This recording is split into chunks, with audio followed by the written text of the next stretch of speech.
to my YouTube channel. This is my May monthly bullet journal setup.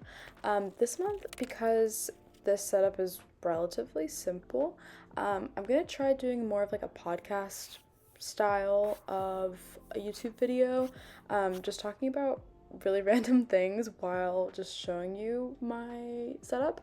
I definitely fully got this idea from Amanda Rach Lee on YouTube. I love her bullet journal videos and all of her content. And I think she tried this out like a few months ago, and I really was considering doing it last month because when I first saw that video, I think. But April's setup was kind of extensive with all the Fashion Week things and the paper fashion cutouts and all that stuff. So I figured I'd push it off to this month instead and let you just watch me create this lavender spread while I talk about super random things. So recently I've gone down a rabbit hole on TikTok of all of the beef that's going on between Kendrick Lamar and Drake, and I usually don't know anything about them or their drama or anything like that, but there are certain lines in Kendrick's new song that I just was so shocked by, and I feel like if I ever like hate or feel negative emotions towards someone, I usually have a really good reason for that. I'd like to think so, and it's usually because they've done something that I feel like is very difficult to forgive towards me or towards somebody that I care about. And I realized I just am not hating like I used to. Now if I just don't like anybody, I ignore them or like I go out of the way and like don't talk about them and everything. And I think that is the more mature thing to do, but like it just is so silly to see like the extent to which people can turn hatred into something more like bigger than what it is. But I just think it's interesting that people are able to convey such deep emotions and like tumultuous feelings into something so succinct and direct. I didn't know this about Kendrick specifically until today, but he has, I think, a Pulitzer Prize, which is phenomenal. But it's also really cool to be able to be that like dedicated to your craft and genuinely caring about what you're doing enough to achieve an award like that. I just think it's awesome. And I think people who specifically go into the arts have this dedication to what they do in a very different way than people who pursue STEM paths. And not to say one is better than the other, because I don't think that's the case. I think they're both important in their own ways. But I think there's a different kind of intelligence that comes from being able to transform your thoughts into something that is so poetic and succinct. I think Taylor Swift does a really good job with this through her lyrics too. She's the first person that pops into my head, honestly, who does that very well. I know a lot of artists do it really well. And thinking about storytelling and songwriting and everything like that has me thinking a lot about TikTok, which seems not related, but hang on, let me explain. So, I think a lot of times parents, especially parents and like just older people, hate on TikTok because they'll claim that it's keeping kids from being outside or like saying it's like stunting growth or whatever, right? I think it's such a double-edged sword because there are so many things that I either just would not have known about or like people I would not have met or things I wouldn't have learned about if it wasn't for TikTok. And I'm honestly so grateful for that because it really is just people teaching people, not my information being filtered through some third party that I've never seen, never heard of. So I am grateful for that. I think that's definitely a huge benefit. But at the same time, it's created this sort of codependency with my phone that, like, obviously I've been relying on my phone for a lot of things, like, since I was little because I grew up with a phone. But I think specifically when it comes to social media and TikTok especially, having access to short form videos like that are like under 15 seconds or under 30 seconds, it's made me have a shorter attention span when it comes to like offline hobbies. Since graduating from college, I've been trying to get back into other hobbies that I did a lot before even high school that I wanted to try to get back into, but I realized that like I don't have a very one-track mind. Like I can get distracted pretty easily unless I'm doing something that I like, but I'm also have I don't know if this is like a curse of like being a kid who's like in the gifted and talented program or whatever, but if I can't pick something up almost immediately, I don't even want to bother trying with it. And I know that I shouldn't think like that, but it's a very hard thing to unlearn. And I am trying, passively trying to unlearn that. But frankly, it is difficult to give my 100% attention to something that I am struggling to master again, especially when it comes to drawing and sketching. And like, you might, or my friend always makes fun of me for this, but he'll look at like my drawings on my bullet journal and say that me questioning my artwork is insane because he like thinks that the artwork that I'm doing on here is really nice, and I really appreciate that. And I'm not trying to downplay that I do have some artistic skill, but I'm fully comparing myself to 12, 13-year-old me who had so much spare time on her hands and was drawing, doodling, sketching, everything all day, every day. If she wasn't reading, she was sketching. And compared to her, my art skills are abysmal. And for someone who has not touched a sketch pad in like almost 10 years, it's insane for me to think that I'm going to be at the exact same level that I was all those years ago. But some delusional part of my mind wants to believe that I can just pick it up like riding a bike. And I know that's not the case.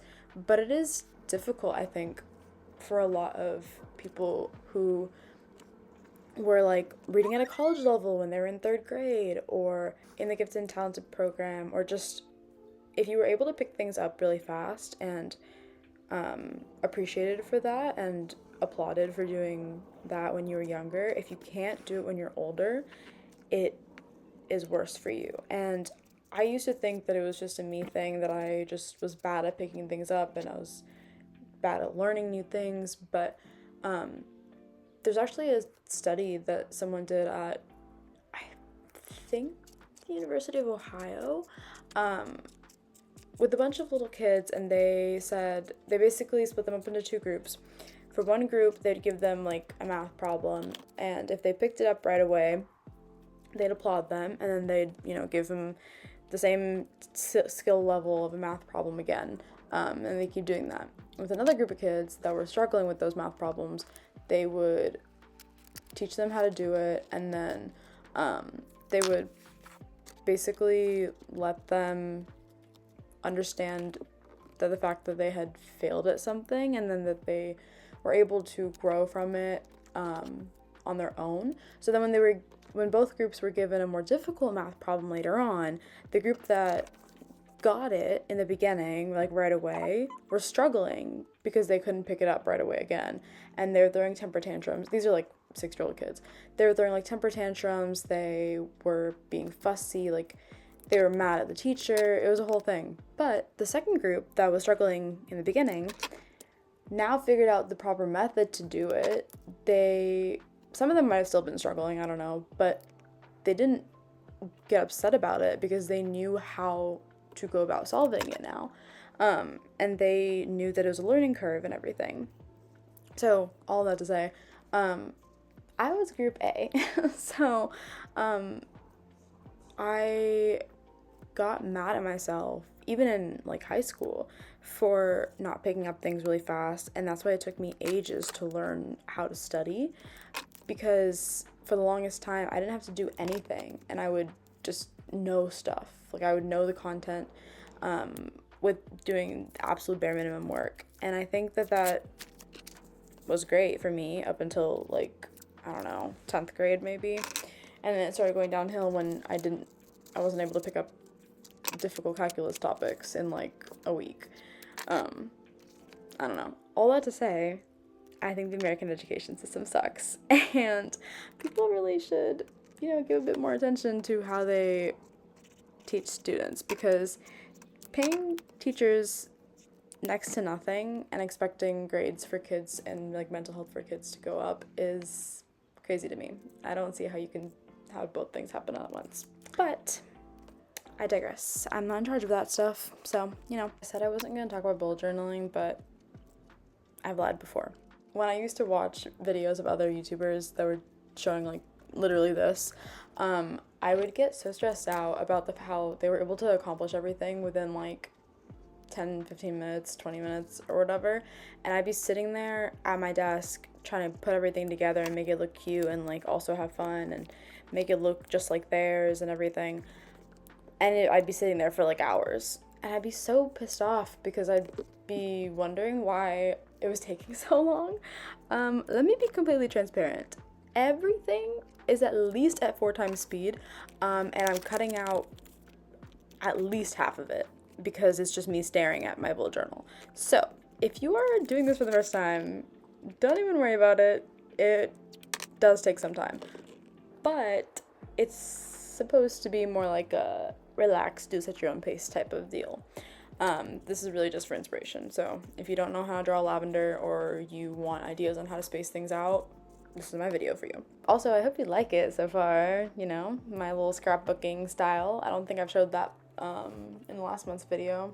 Maybe I did. I don't know. I have short-term memory loss. So the month of May is my birth month, and I was contemplating making this like all types of flowers theme, but I've done lavenders for May every single year since I started bullet journaling, and I'm not one to break habits or break traditions like that so easily, so I'm sticking with it. I might do like a spread later that's just for, maybe I'll do like a favorite flower spread, but also picking a favorite flower is so difficult because like they're all so beautiful or smell so good or are so cool. Like flowers, I think, are like animals, like as a whole.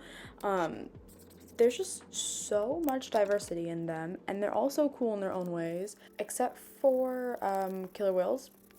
Don't fuck with them. They are like the bullies of the ocean. Not a fan of them. Sharks, however, are so cute. I hope that people finally, after Jaws, start to recognize that they are not the crazy killers that they've been portrayed as. I digress. Flowers are really pretty, and I will try to do do like a different types of flower spread later this month. For anybody who's doing this that's new, don't even worry about babe, like it's gonna be fine. Take your time, do whatever feels comfortable. This is inspo, this is not copy paste. Unless you want to copy paste, then go right ahead. But I mean, if you're gonna do that, like tag me in it. I wanna know what you're doing, what it looks like. I like seeing that kind of thing. Me to my like 15 subscribers. I love you guys. I hope you're enjoying this one. My absolute favorite thing about it being warmer now is that the plants and animals have like come alive. We have a peach tree in our backyard and I see actual peaches on it now. Granted, some of them have been eaten by birds, but some of them are alive and thriving, so I'm very much looking forward to that.